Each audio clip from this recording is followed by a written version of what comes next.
conmemoración de los 500 años de la Reforma, hemos estado hablando acerca de los 5 solas que se produjeron como una consecuencia de los postulados, los principios bajo los cuales se impulsó la Reforma y que le dieron sentido al por qué se gestó la Reforma en la Iglesia Católica. Hoy vamos a hablar de algo que es fundamental en la vida cristiana y fundamental en la Iglesia, es decir, cuando Dios tiene el diseño de la Iglesia, propone el diseño de la Iglesia, y Jesús dice: yo edificaré mi Iglesia. Hay algo que es esencial y fundamental para que la Iglesia sea lo que debe de ser: la Escritura, solo la Escritura. El tema es solo la Escritura. Y desde esa perspectiva de la Escritura se fundamentan todos los principios bajo los cuales funciona la Iglesia, sobre los cuales nosotros obedecemos al Evangelio de Jesucristo. Sin la Escritura no existe la Iglesia, no existe la Iglesia. Sin la Escritura no existe el Evangelio, porque el Evangelio nos fue entregado a través de la Escritura. El Evangelio nos fue predicado a través de la Escritura. La Escritura ha sido inspirada por Dios, ha sido dada por Dios y tiene el propósito de regir la vida, los principios del Evangelio. Ese es el propósito de la palabra de Dios. Y entre las cosas o entre los argumentos de Martín Lutero, que fueron un grito de guerra de la Reforma, era solo la Escritura. La gente no tiene una conciencia muy clara de lo que representa la Escritura, es decir, la gente sin Dios. Una persona creyente, un hijo de Dios, debería tener muy claro qué es la Escritura y qué representa la Escritura. Pero había cosas que eran muy débiles, muy frágiles en torno a los cimientos de la Iglesia y a la predicación de la Iglesia. Cuando Martín Lutero es inspirado por Dios, y como lo he dicho en otras ocasiones, hablando de este tema de la Reforma, el Espíritu de Dios despertó a Martín Lutero, como ha despertado a otros hombres en momentos claves de la historia, del plan de Dios en la vida del hombre. El Espíritu de Dios es quien ha despertado y es el que ha gestado todos los movimientos que llegan a converger en la dirección de Dios, que ponen al Evangelio en la dirección de Dios. Siempre habrá la posibilidad y la intención del hombre de manosear las cosas divinas, los proyectos divinos. Siempre habrá la intención del hombre de manosear lo que es una institución de Dios. Ha sucedido con el matrimonio, con la familia, con la vida política, social, y sucede también con la Iglesia, donde si no respetamos y no honramos a Dios en los términos establecidos por Él para una institución, la vamos a echar a perder. La Iglesia comenzó a echarse a perder cuando los hombres comenzaron a meter mano y creyeron que su autoridad, como lo cree actualmente el Vaticano, que la autoridad papal está por encima de la Escritura, que el Papa es infalible. Eso es algo que está en los postulados de la Iglesia Católica, que el Papa es infalible, cosa que no es cierto. No es cierto.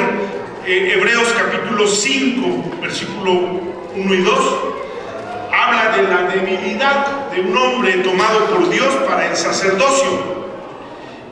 Somos frágiles, no somos infalibles.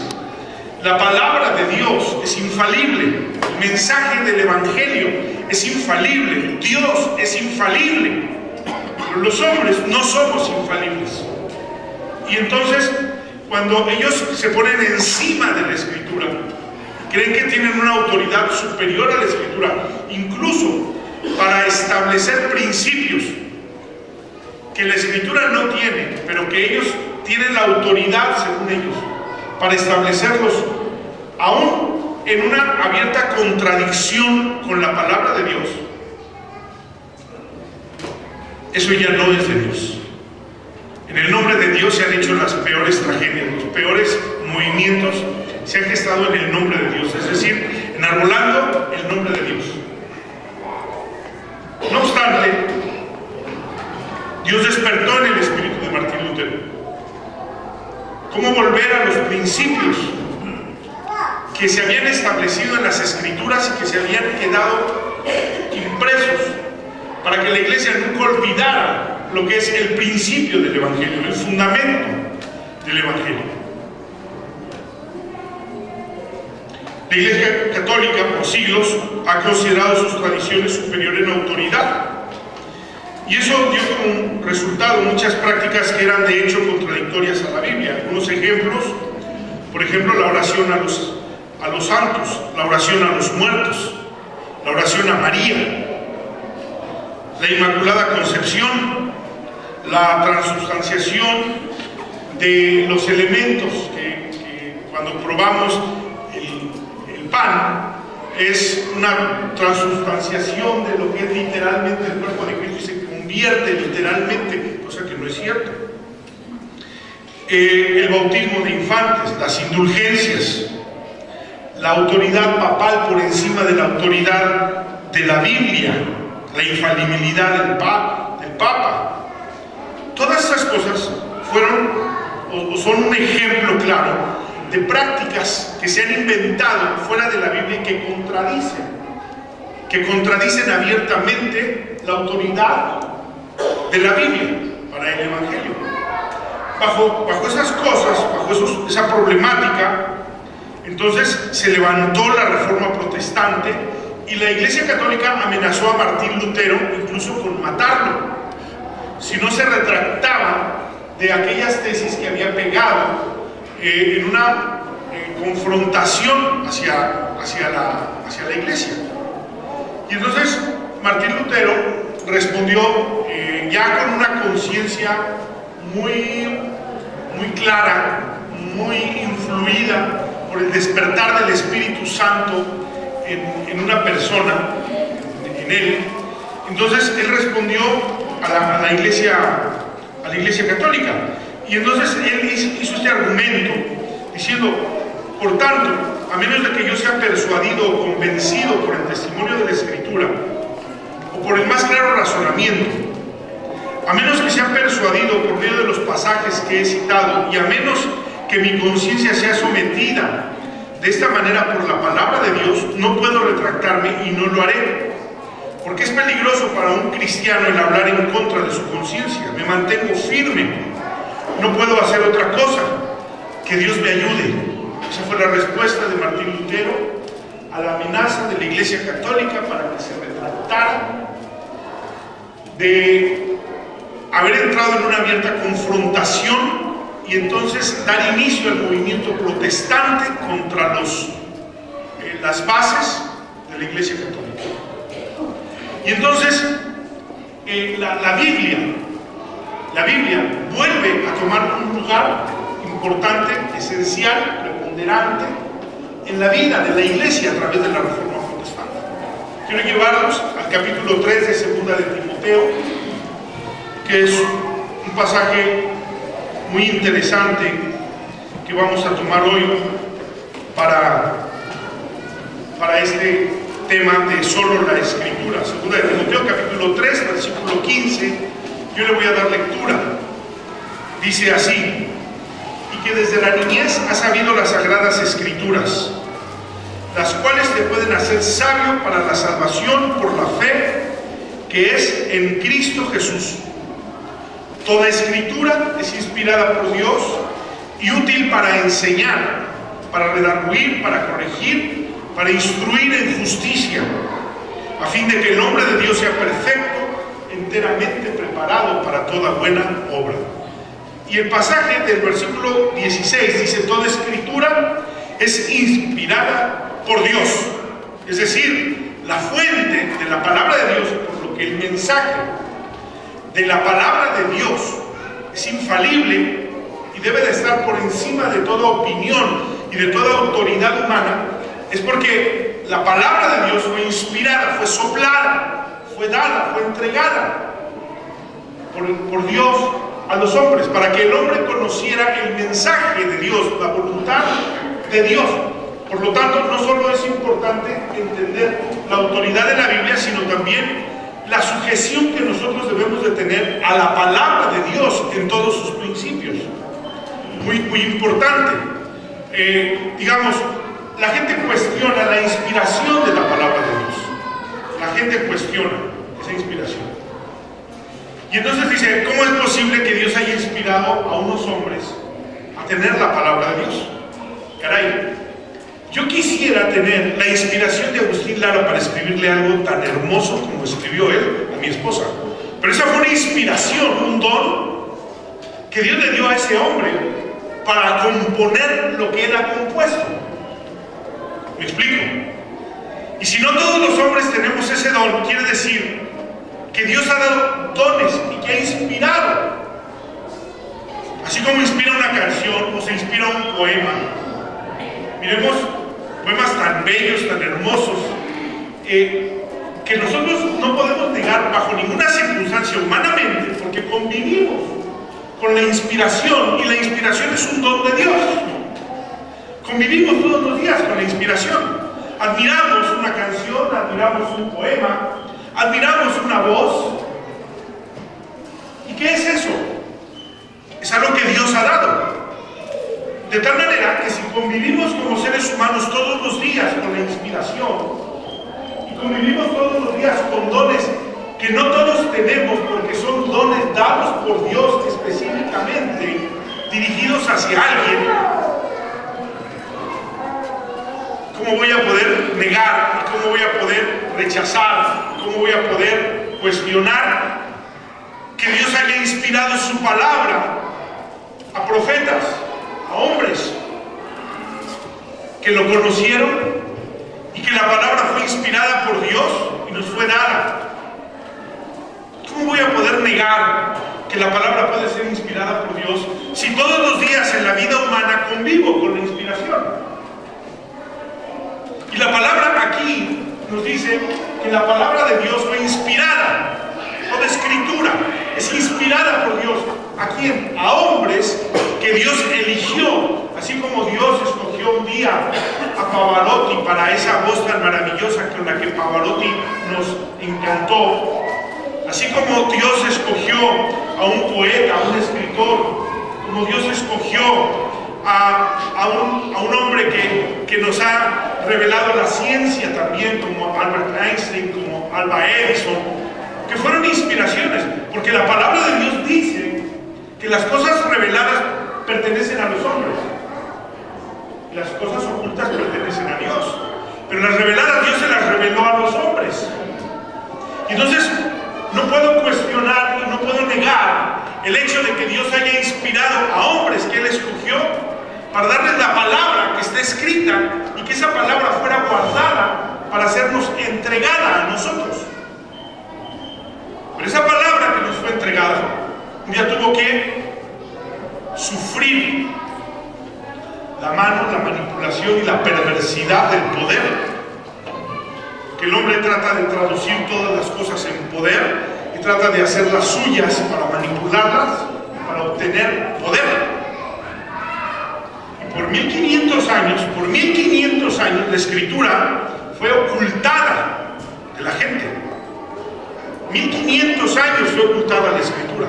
Es decir, la escritura no se puso al alcance de la gente para que la gente pudiera leerla. Y si la Biblia dice que la fe viene por oír la palabra de Dios, y la palabra fue silenciada porque fue escondida 1500 años, y solo se daba a estudiar en las partes que así convenían al papado, a los sacerdotes, que no tenían al alcance la escritura. Y de esa manera nace lo que es algo muy importante y que es la parte esencial de la Iglesia Católica, las tradiciones. La parte esencial de la Iglesia Católica, esto estoy dispuesto a debatirlo con quien sea, que la parte esencial del credo de la Iglesia Católica son las tradiciones, no la Escritura. Porque la misma gente, los mismos seguidores de la Iglesia Católica, no conocen la Escritura, no la saben, pero guardan la tradición. Y las tradiciones son más importantes que la Escritura. No obstante, las tradiciones en su mayoría van en contra de la Escritura. Y entonces las tradiciones es un medio a través del cual la Iglesia Católica ha tratado de llegar a toda la gente, porque han convertido las tradiciones religiosas en tradiciones culturales. Por ejemplo, aquel tema de la oración a los muertos, que tiene mucho que ver porque se honra, por ejemplo, el 2 de noviembre con el Día de los Muertos y con toda la tradición que se hace alrededor del Día de los Muertos. En la Ciudad de México no tenemos un impacto tan fuerte del Día de los Muertos como lo tienen, por ejemplo, en algunas regiones de nuestro país, en algunos pequeños pueblos. Recuerdo yo alguna vez estar el 2 de noviembre en el lago de Janitzio, en Michoacán. Es una cosa espantosa, literalmente espantosa. ¿Cómo se hace un culto a los muertos? Ahora nos sorprendemos por el culto a la Santa Muerte, pero realmente el culto a la Santa Muerte es una evolución del pensamiento de la Iglesia Católica respecto a los muertos, y la Iglesia Católica abrió el espacio porque puso la oración a los muertos, o la oración por los muertos. La oración a los muertos porque los santos están muertos. ¿Sí? Los santos están muertos. No tienen vida, no tienen ninguna capacidad. ¿A cuántas personas que pierden a un hijo, a un niño, la Iglesia Católica les dice: ahora eres un angelito que está en el cielo velando por nosotros? Eso lo he oído de los sacerdotes en muchas ocasiones. Es una mentira, eso no es cierto. La Biblia no enseña eso, pero es una forma como las tradiciones están por encima de la palabra de Dios, y las tradiciones son el fundamento, el credo de fe de la Iglesia Católica. Las tradiciones. Y claro, al ocultar la Escritura, ellos podían haber hecho las tradiciones que ellos querían y hicieron de la Iglesia lo que ellos quisieron. Pero la Iglesia no somos nosotros en el sentido de sus baluartes o de su vida. La vida de la Iglesia es el Espíritu Santo. Y el Espíritu Santo despertó el espíritu de Martín Lutero para ir más allá, para regresar a la Escritura. Pero hubo otra cosa que después de nuestra misma conversión al Evangelio, es decir, si bien las tradiciones están muy claras en la Iglesia Católica, en la Iglesia cristiana, fíjense cómo es la obra del diablo. Y a veces nosotros pensamos que no tenemos que tener cuidado de las cosas que suceden alrededor nuestro en la Iglesia. Pero si ellos hicieron las tradiciones, en la Iglesia cristiana se hicieron muchos valores morales que se rigen hasta hoy. Hace 8 días, o el miércoles en la predicación, hablábamos cómo ha sido el tema de los valores morales por encima de la Biblia, o que hemos convertido los valores morales que no están en la Biblia equivalentes a la Biblia. Un ejemplo: en los pantalones en las mujeres. Las mujeres no deben usar pantalones. Es pecado. Y entonces en algunas iglesias, cuando una mujer entra con pantalones, ojo, no estoy diciendo yo que sea pecado yo, estoy diciendo lo que se argumenta. En la iglesia evangélica, ¿sí? Entonces va a entrar una mujer y le ponen una falda inmediatamente por encima del pantalón. ¿Qué? Es pecado. ¿Dónde dice la Biblia? ¿Dónde argumenta la Biblia que sea pecado? En ningún lado argumenta la Biblia. No hay un solo pasaje. Yo lo he preguntado a quienes lo practican, y entonces me sacan pasajes que no coinciden con lo que están practicando. Porque efectivamente la Biblia dice que la mujer no vista como el hombre y el hombre no vista como la mujer. Pero tengo una pregunta. En los tiempos de Jesús, ¿cómo se le llamaba a la ropa que usaba la mujer? Una túnica. Una túnica. ¿Y cómo se le llamaba a la ropa que usaba el hombre? Una túnica.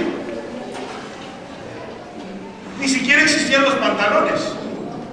Y Jesús usaba túnica como usaba túnica María Magdalena, como usaba túnica María la madre de Jesús, como usaba túnica todas las mujeres.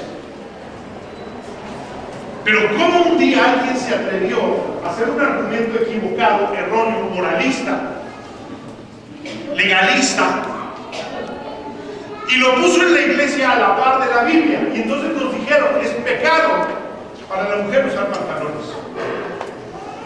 Y pronto esos moralismos no nos dimos cuenta cuando se hicieron parte de la Biblia sin estar en la Biblia, sin aparecer en la Biblia. Una mujer no puede estar pintada, no puede pintarse la cara, dicen, y entrar a la iglesia. Recuerdo cuando murió mi mamá, aquí estaba un amigo mío, Eliezer, que decía que cuando él era niño mi mamá iba a las escuelas bíblicas en Tabasco, hacía casi 50 años. La veían mal porque iba pintada y decían, esa mujer no es de Dios, decían los niños. Y él daba ese testimonio aquí, ¿no? Y yo decía, esa mujer es del diablo porque viene pintada.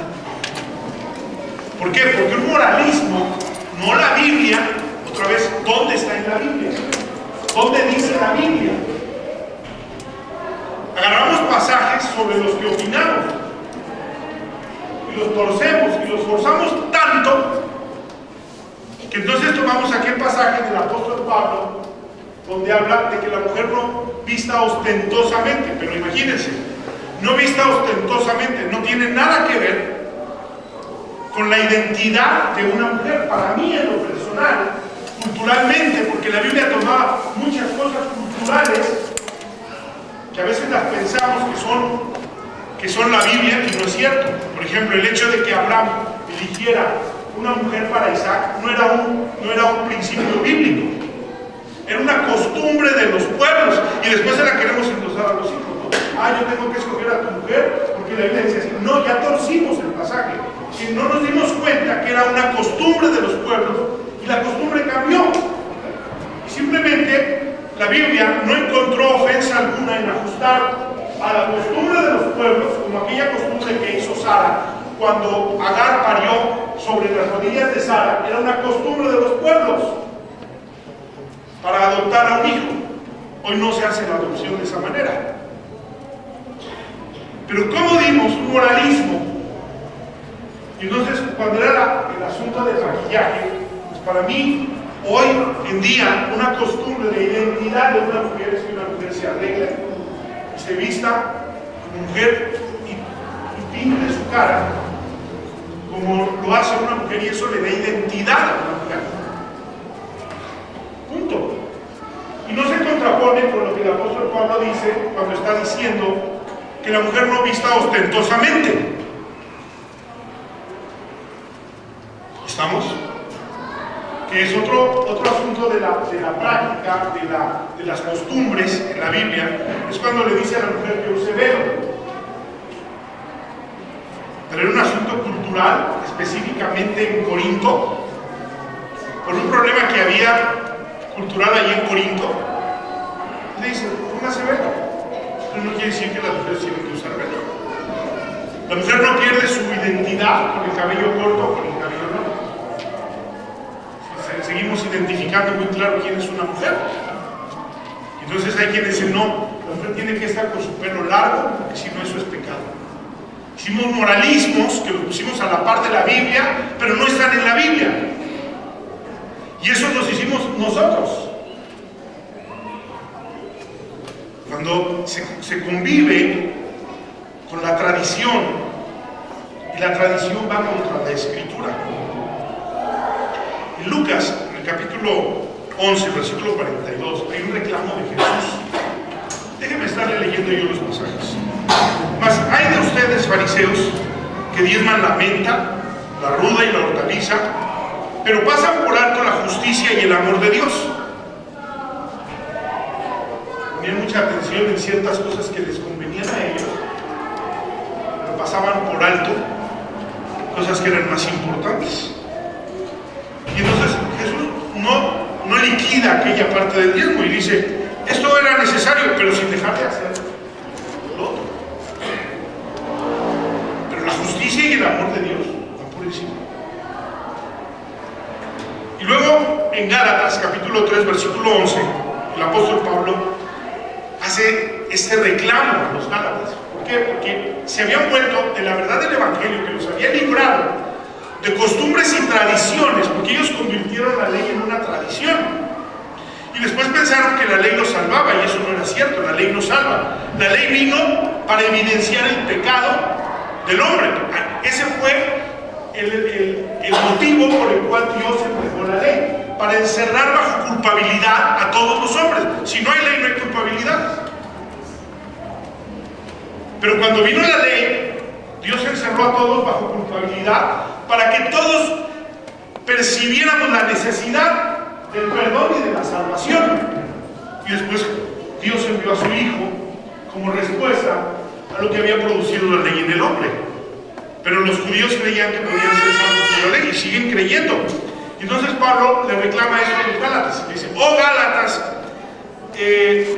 insensatos, ¿quién los fascinó para no obedecer a la verdad? A ustedes, ante cuyos ojos Jesucristo ya fue presentado claramente entre ustedes como crucificado. Eso solo quiero saber de ustedes. ¿Recibieron el Espíritu por las obras de la ley o por oír con fe? Tan necios son, habiendo comenzado por el Espíritu, ahora van a acabar por la carne. Es un reclamo que hace el apóstol Pablo. Regresar a tradiciones, como que siempre hay una necesidad de alguna tradición, siempre hay alguna necesidad de algo. Y en esas tradiciones incluso, por ejemplo, no faltará quien nos visite de alguna otra iglesia y entonces nos critique porque estamos con el tema de la Navidad, porque ahora hay un argumento muy fuerte contra la Navidad. Pero otra vez, siempre sale a relucir la ignorancia de la Biblia. ¿Por qué? Estoy hablando de por qué viene la necesidad de solo recibir. Pero imagínense dónde nosotros también estamos inmersos en la necesidad de poner la Biblia como principio para nosotros. Entonces, no, es que ese asunto de la Navidad es un asunto pagano. Viene desde Suecia y Alemania. Y entonces hablan de tradiciones que tenían los suecos, que no quiero yo meterme ahorita a explicar todo ese rollo, y los alemanes, que eran asuntos paganos. Bueno, la Biblia resuelve de una manera muy sencilla en el capítulo 10 de 1 de Corintios ese tema. El capítulo 15 de Romanos lo resuelve con mucha sencillez. ¿Con qué conciencia hacen las cosas? ¿Cuál es nuestra conciencia de hacer esto? Adorar a Jesús, es decir, celebrar el nacimiento de Jesús. Bueno, entonces Romanos 15 dice, entonces no pecas, dice. Pero como a la gente le interesa lo novedoso, lo fascinante, como le reclama Pablo a los Gálatas, ¿quién los fascinó? Y entonces celebraron toda la vida la Navidad. Y se encontraron un día con que alguien les dijo, no, es que es pecado, porque fíjate, hicieron toda una teoría que no la hicieron a través de la Biblia. No escogieron un pasaje de la Biblia para hablar de eso, sino lo vinieron a contar una historia. Cuando Pablo a la iglesia de Corinto, que había el problema de que había gente que se comía lo que se sacrificaba a los ídolos, Pablo vuelve a decir, bueno, ¿y qué es lo sacrificado a los ídolos? ¿Qué son los ídolos? ¿De qué están hechos los ídolos? Los ídolos no son nada. Y si tú quieres comerte lo que se lo sacrifican, cómetelo y se acabó. No celebro a los ídolos, no me involucro en las fiestas paganas. ¿Puedo comer pan de muerto? Qué rico es el pan de muerto. Me lo puedo comer el 2 de noviembre, el 1 de noviembre, el 31 de octubre, el día que sea. ¿Por qué? En mi conciencia no están los muertos. ¿Se dan cuenta cómo hacemos un moralismo?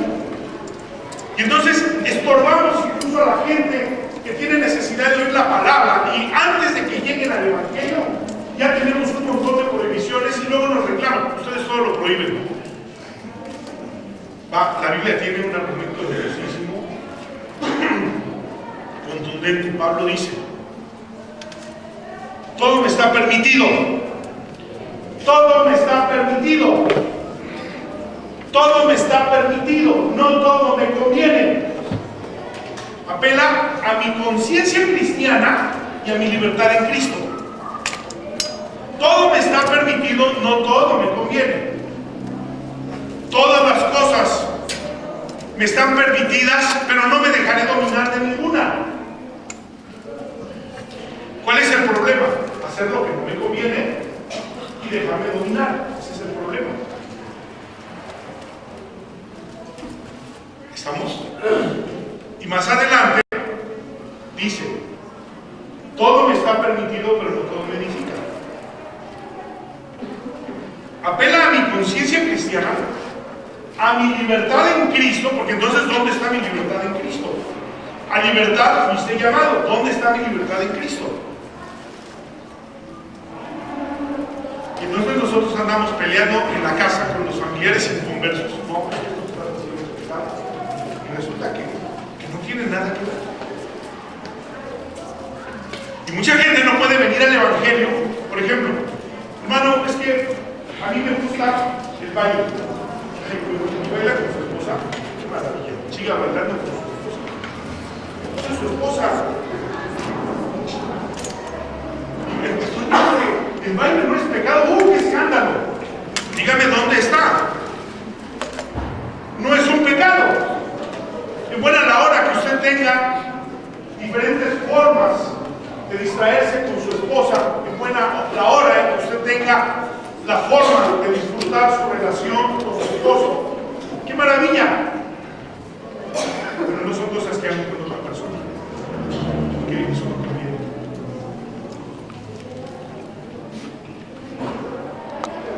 No sé si está quedando claro. Estoy dando pasajes de la Biblia que nos llevan a tener un razonamiento y un entendimiento de las cosas correcto, porque después somos más religiosos rancios que cristianos. Y apesta nuestro evangelio, que está rancio, porque está lleno de prohibiciones y no de buenos ejemplos, no de buena conducta, no de testimonio. Simplemente de gente amargada que todo lo prohíbe, que todo está mal, que todo lo critica, que todo lo señala y que finalmente todo se convierte en un legalismo. Lutero quiere rescatar solo la Escritura. Nosotros tenemos que pensar solo la Escritura. Mis parlamentos moralistas, mis principios moralistas no los puedo poner a la par de la palabra de Dios, porque estaré dañando el Evangelio.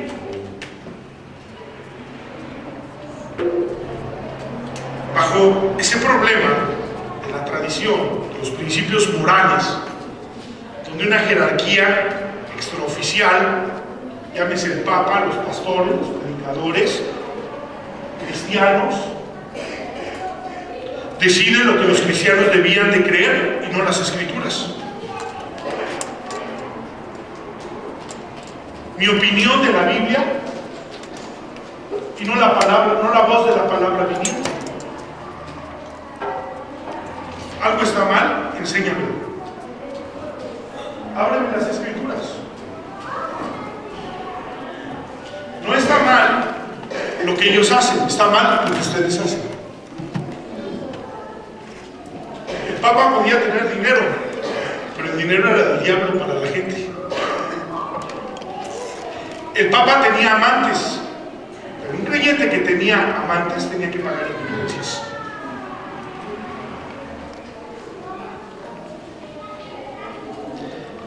Pero viene otro problema, además y de hecho el problema de las tradiciones se da por esto, el analfabetismo doctrinal contra la Escritura. Hay un analfabetismo. Imagínese usted que en una encuesta de Gallup hace 2 años en los Estados Unidos, Gallup sacó a la luz una encuesta encuesta donde el 80% de los pastores eran analfabetas de la Biblia, es decir, desconocían la Biblia, 80%. Pero ahora espántese usted por esto. En la misma encuesta, Gallup dice que el 72% de los cristianos en los Estados Unidos decían que no era necesario conocer y obedecer las Escrituras. El índice es muy alto para los dos, pero en la práctica eso es real, porque mucha gente no se atreve a decir, pronunciándolo, que no hay que obedecer la Biblia, pero en su praxis, en su vida práctica, desobedecen la Biblia. Es cierto.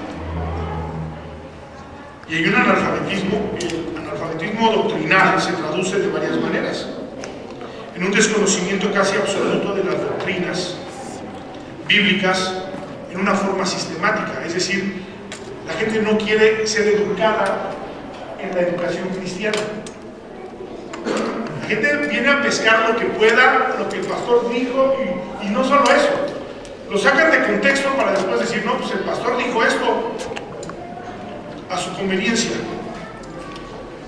Y no dudo que haya quienes dijeron, ¿verdad? El pastor dice que bailar no es malo, que tomar no es malo, que nada es malo, que todo está permitido. Y le rebanaron el pedazo que dice, pero no todo me conviene. Porque somos especiales para esas cosas. Y entonces no hay un conocimiento de las doctrinas bíblicas en una forma sistemática. Otro problema del analfabetismo doctrinal es un conocimiento parcial y mediatizado de las doctrinas. Mediatizado, es decir, lo que encuentran en el Facebook. El problema más grande para los cristianos son los medios sociales. Porque ahora nos envían tanta basura, tantas predicaciones fuera de la verdad, donde parte del analfabetismo doctrinal lo dan los mismos predicadores, que en lugar de predicar la palabra y de enseñar lo que la palabra quiere decirnos, ellos opinan de lo que la Biblia dice, y entonces silenciaron a la palabra para dar su opinión y torcer la palabra a su conveniencia. Si había que golpear a alguien con la palabra, no importa, hay que torcerla para golpear a alguien. Si había que manipular a alguien, hay que torcerla y hay que manipular. Porque nos dieron su opinión de la palabra. Los púlpitos hoy están llenos de opiniones de la palabra de Dios. Lo que opina el predicador, no lo que la Biblia dice. Porque si habláramos de lo que la Biblia dice,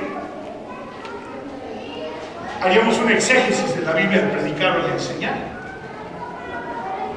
Es decir, iríamos a la palabra, a su contexto, a su sentido, a ese círculo hermenéutico que dice quién lo dijo, cuándo lo dijo, por qué lo dijo, dónde lo dijo, a quién lo dijo. Y entonces la palabra tendría un sentido totalmente diferente. Pero como hoy los predicadores son comentaristas de la Biblia, es decir, ellos opinan de lo que ellos creen que quiere decir la Biblia, se parecen al vocero de Fox. Lo que el presidente quiso decir, lo que la Biblia quiere decir, no. ¿Qué dice la Biblia? ¿Qué quiere hablar la Biblia? La Biblia tiene un mensaje completo, perfecto, exacto, a nuestra medida, para llenar nuestra vida. Pero en los púlpitos están llenos de gente que opina de la Biblia, y las redes sociales ni se digan. Entonces ahora la doctrina está mediatizada. Y a veces hay que hacerle a los creyentes como los niños chiquitos cuando los deja un ratito por ahí, hay macetas, llegan a la tierra y se lo comen. Y vamos por el niño corriendo y, a ver, sácate, le limpio de la boca. Y a veces, hermanos, que fíjense que fui a un congreso vagos cristianos que lo único que andan haciendo es despedazar su fe, su vida, su relación con Dios. Y allá, esta persona dijo esto y dijo aquello. Hay que sacarle de la boca todo. ¿Por qué? Porque esto te va a matar, esto te va a hacer daño. Y la Escritura, en su doctrina, se ha mediatizado. Y hay un desconocimiento de las herramientas que nos permiten estudiar la Biblia. ¿Por qué? Porque no nos gusta entrar a un conocimiento sistematizado de la Biblia. Ese es un problema más grande de lo que usted cree, de lo que la iglesia aquí en Eduardo Molina cree. Cuando evita venir a la educación cristiana, no tiene una idea. No saben el daño que le hacemos incluso a nuestros hijos. La generación de cristianos que se van a convertir en nuestros hijos por el solo hecho de que no hay una educación sistematizada de su fe. Y no se sorprenda, escúchenme hoy, escúchenme, no se sorprenda que sus hijos, una vez que salgan de su dominio, de su autoridad, lo que no quieran es la fe. No se sorprenda, no se queje, porque usted mismo no provocó su educación. Y entonces hay un analfabetismo. En el capítulo 5, versículo 39, los saduceos, que no creían en la resurrección y no creían en los ángeles, los fariseos, los sectores religiosos, cuestionan a Jesús. Y le dicen, bueno, una mujer se casó con un varón y este murió muy pronto. Luego vino otro y otro hasta llegar a 7. Siempre llegaban a los 7. Hasta llegar a 7 y después también murió la mujer. ¿De cuál de estos va a ser mujer? Ya que estuvo casada con 7. Y en ese analfabetismo de las Escrituras viene esta respuesta de Jesús. Capítulo 5, versículo 39. Ustedes escudriñan las Escrituras porque a ustedes les parece que en ellas tienen vida eterna y ellas son las que dan testimonio de mí. Es decir, no me honran, no me buscan, pero escudriñan las Escrituras. Son muy buenos para cuestionarlas, pero no quieren venir a mí para que yo les dé vida. En Mateo capítulo 22, versículo 29, dice, Jesús les dijo, ahí, perdón, el contexto de la mujer era Mateo 22. ¿Sí? Erráis ignorando las Escrituras y el poder de Dios. Aquí es muy claro, nuestro analfabetismo cristiano nos impide no solamente el conocimiento de la verdad, sino el conocimiento del poder de Dios, porque está ligado el conocimiento de las Escrituras al poder de Dios. Yo he encontrado que la Biblia puede resolver, mi obediencia a la palabra puede resolver cualquier circunstancia de mi vida, la que sea. Si me coloco en la posición de obedecer a Dios, Dios pone orden en mi vida, en todo lo que yo decido obedecer. Es decir, yo también sé tener problemas matrimoniales, yo también sé insultar, yo también sé golpear, yo también sé destruir, yo también sé engañar, yo también sé hacer todo eso, también está en mí. Y puedo destruir mi matrimonio, y pude haberlo destruido inmediatamente. Para quienes se quejan de su matrimonio, había que tomar una sola decisión para que las cosas funcionaran correctamente y perfectamente. Yo sé golpear un teléfono. Yo sé. Pero me doy cuenta que si entiendo qué dicen las Escrituras para un matrimonio y cuál es mi deber como esposo y lo cumplo, el matrimonio va a funcionar perfectamente. ¿Por qué? La ley de Jehová es perfecta que convierte en él.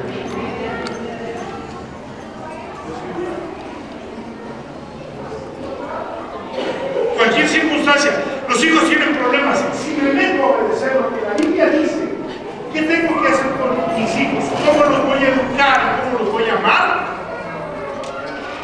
Se corrige. Se corrige.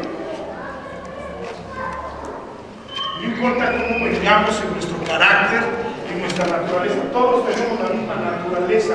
Todos. El poder de las Escrituras es impresionante. Ahora, ¿cuál es el problema? Ignoramos las Escrituras y el poder de Dios.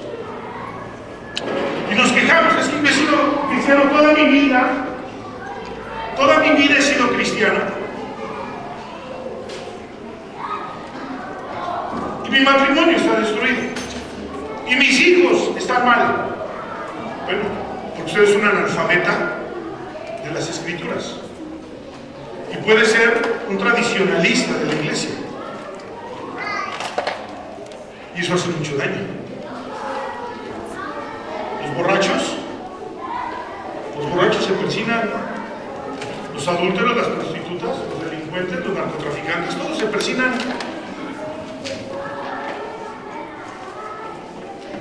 Pero se equivocan ignorando las Escrituras y el poder de Dios. Ahora, la Escritura es la palabra de Dios. Es inspirada por Dios.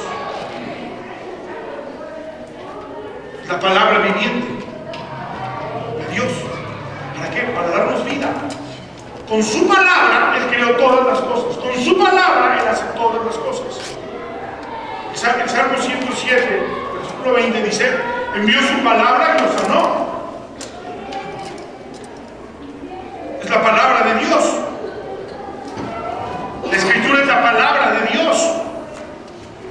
Y en Hebreos capítulo 4, versículo 12, un pasaje que todos conocemos, dice: porque la palabra de Dios está viva y es eficaz, y más cortante que toda espada de dos filos, que penetra hasta partir el alma y el espíritu, las coyunturas y los tuétanos, y discierne los pensamientos y las intenciones del corazón.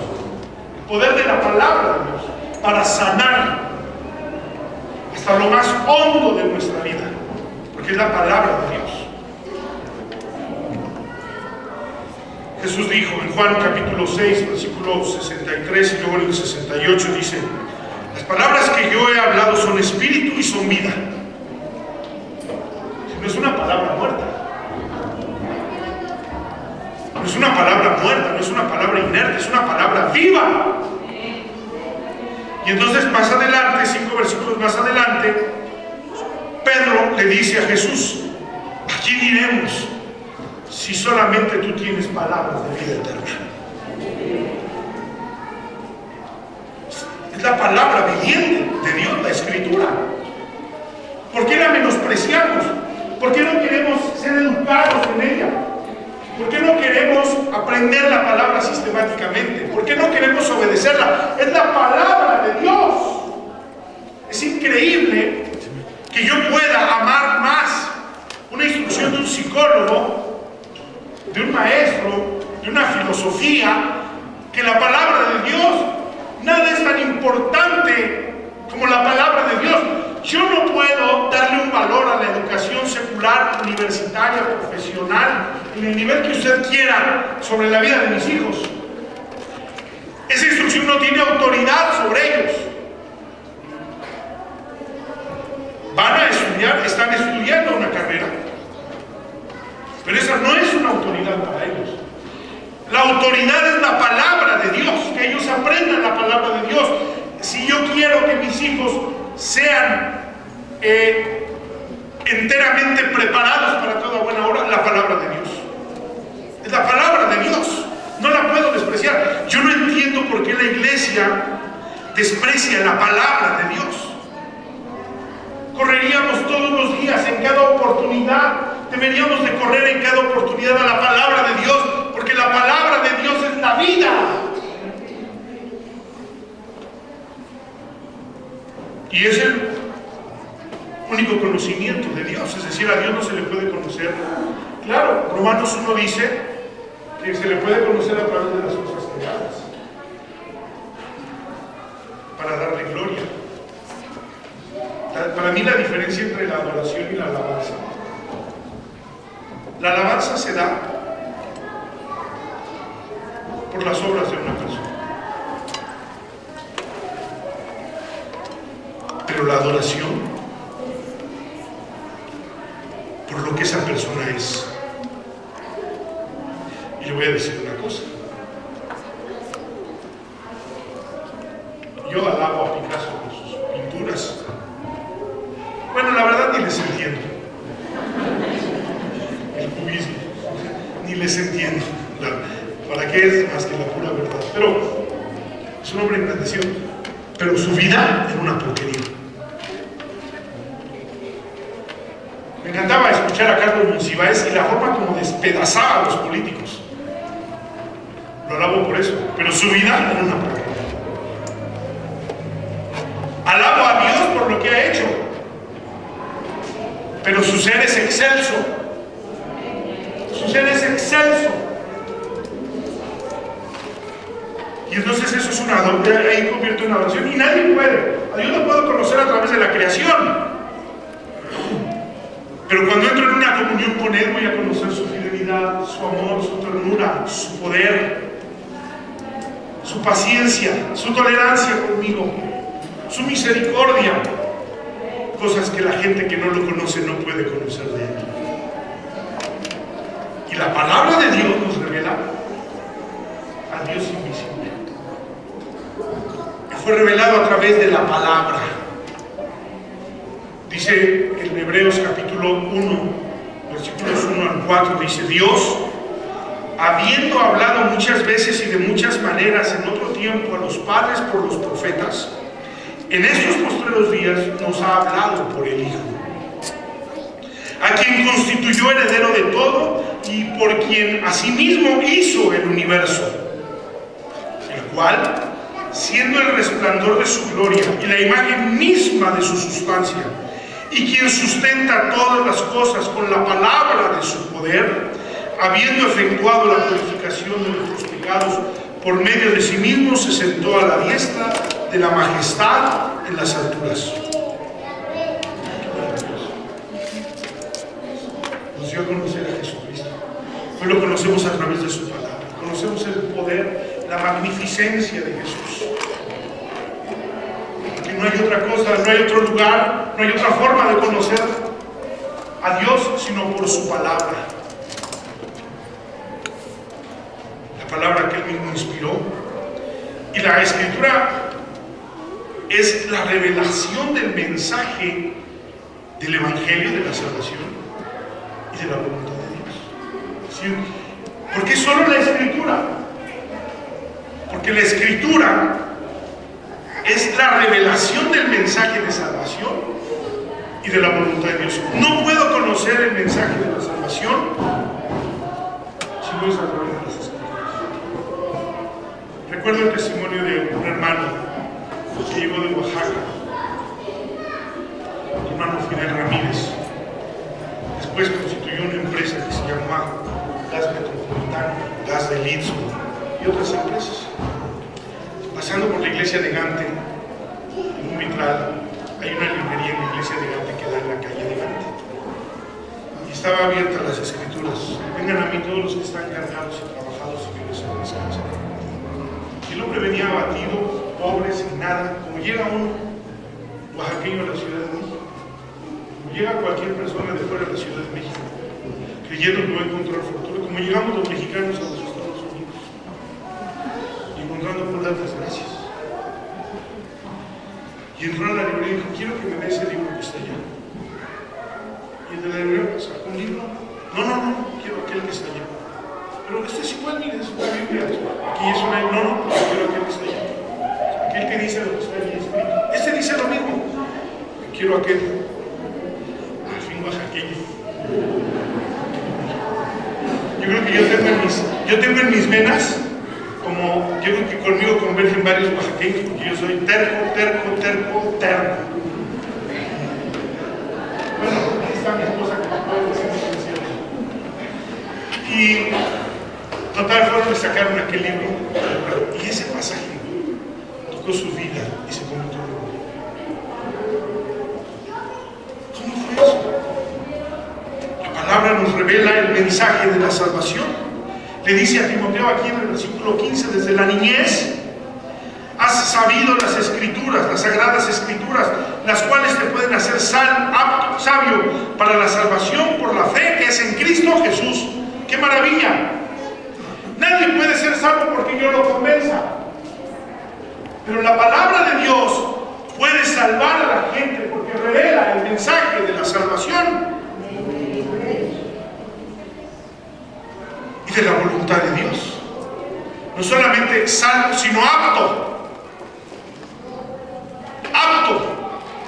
Apto. ¿En qué? En tu testimonio, en tu conducta. Apto. Porque las escrituras son un medio de fe. La Biblia dice en el Romanos 10, versículos 16 y 17, mas no todos obedecieron al Evangelio. Fíjese, no todos obedecieron al Evangelio. Fíjese el contraste que va a hacer, es muy interesante. Pues Isaías dice, ¿quién ha creído a nuestro anuncio? Así que la fe es por el oír, y el oír por la palabra de Dios. La fe es por el oír, y el oír por la palabra de Dios. Mas no todos obedecieron a la palabra de Dios. La fe es un concepto que implica obediencia, confesión y arrepentimiento. Obediencia, confesión y arrepentimiento. Es un concepto, no es una declaración solamente. Dice en Romanos 10, versículo 8 al 11, esta es la palabra de fe que predicamos, que si confesares con tu boca que Jesús es el Señor y creyeres en tu corazón que Dios le levantó de los muertos, serás salvo. Porque con el corazón se cree para justicia, es decir, para obedecer. ¿Qué es la palabra corazón? Cardia. ¿Qué es? Aquí, cuando la Biblia se refiere al corazón, es a la voluntad, a las decisiones, a los caminos. Esa es la palabra corazón. En la voluntad, en las decisiones y en los caminos se cree para la salvación. Si no es solamente una confesión, es una profesión. Y la gente comúnmente deja a la mitad lo que es la fe. Porque en el corazón se cree para justicia, pero con la boca se confiesa para salvación. Pues la Escritura dice, todo aquel que en él creyere no será avergonzado. Es una fe, pero es un poder transformador. Qué maravilla la Escritura, es un poder transformador.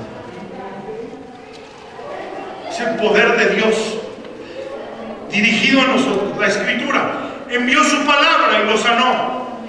Dijo Dios y fue hecho. Y dijo Dios y fue hecho. Y dijo Dios y fue hecho. Y todas las cosas que dijo fueron hechas. Dice el hermano McIntosh, qué sencillo, pero qué divino. Porque solo Dios tiene ese poder. Nadie tiene ese poder. Y cuando Dios dice una palabra para mí, cuando Dios dice una palabra para mí, yo vivo por esa palabra. Vino la palabra de Dios a Isaías con el rey Ezequías, y el rey Ezequías vivió por la palabra de Dios, porque Dios envió su palabra, y la palabra de Dios es un poder viviente. Es el poder de Dios para ser transformados. Aquí la palabra de Dios está argumentando algo muy bello. Toda escritura es inspirada por Dios, útil para enseñar, para redarguir, es decir, para convencer. Fui seducido y me sedujiste, dijo Jeremías. Más fuerte fuiste que yo y me venciste. Y tu palabra fue para mí como fuego consumidor. Quise resistirme y no pude. Porque la palabra de Dios es poder de Dios para salvación. Y entonces ese poder que describe Romanos capítulo 1 versículo 17 también, que no me avergüenzo del Evangelio, porque es poder de Dios en acción para salvación. poder de Dios, característico de Dios, dirigido para salvarme, puesto en acción para hacer una operación divina en mi vida. ¿Por qué puedo cambiar? ¿Por qué Dios puede transformar lo que en mí nunca pudo haber cambiado? Porque primero, yo estaba bajo la operación del diablo. Dice la Biblia que el diablo hace su operación en los hijos de desobediencia. Él opera en los hijos de desobediencia, dice. Y por eso no puedo salir de mi desgracia, de mi esclavitud, de mi pecado, de mis adicciones. No puedo salir porque siendo hijo del diablo, el diablo opera en los hijos de desobediencia. Pero he venido al reino de Dios, a la vida de Dios, he tomado una decisión y esa decisión ha hecho que ahora Dios haga una operación de su poder por su palabra en mi vida. Y este pasaje dice que tiene poder para enseñar, para redarguir, para corregir, para instruir en justicia, con la finalidad de que el hombre de Dios sea perfecto, enteramente preparado para toda buena obra. No hay una universidad de Cristo. No hay un centro de rehabilitación que haga esto. No hay una filosofía que haga esto. No hay una religión que haga esto. Es el poder de la palabra de Dios. Preparado para toda buena obra. Porque revela nuestra forma de vida. Colosenses 1, del 9 al 14 dice: por lo cual también nosotros, desde el día que lo oímos, no cesamos de orar por ustedes y de pedir que sean llenos del conocimiento de su voluntad en toda sabiduría e inteligencia espiritual, para que vivan como es digno del Señor, agradándole en todo, llevando fruto en toda buena obra y creciendo en el conocimiento de Dios, fortalecidos con todo poder conforme a la potencia de su gloria, para toda paciencia y longanimidad, con gozo, dando gracias al Padre que nos hizo aptos para participar de la herencia de los santos en luz, el cual nos ha librado de la autoridad de las tinieblas y nos ha trasladado al reino de su amado Hijo, en quien tenemos redención por su sangre, el perdón de pecados. Qué hermoso pasaje. Él opera y tiene poder de Escritura para transformar nuestra vida. Solo la Escritura, solo la Escritura. Volvámonos a la palabra de Dios. Hace 500 años Martín Lutero tuvo un grito de guerra. Solo la Escritura. Y corrigió el camino de la iglesia y nació una nueva etapa de la vida de la iglesia. El sol volvió a resplandecer y a salir sobre la iglesia. Hoy la iglesia necesita volver a la Escritura. Hoy tú necesitas volver a la Escritura. Hoy tú necesitas sentir, decidir, entender. Hoy tú necesitas hacer tuyo el grito de guerra de Martín Lutero, solo la Escritura, y ponerte bajo la autoridad de la Escritura.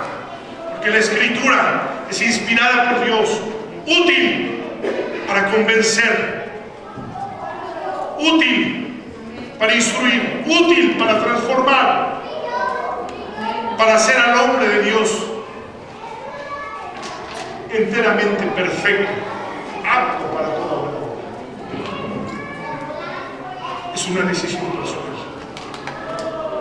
Solo la Escritura. El Evangelio debe de vaciarse de legalismos, tradiciones. Debe de tomar la palabra inspirada por Dios para que la vida sea transformada. No sirve de nada decir soy cristiano si la Escritura no ha transformado mi vida, no ha cambiado mis valores y mis principios y no me ha traído a la luz admirable del Evangelio de Jesucristo. Le invito a que esté en pie.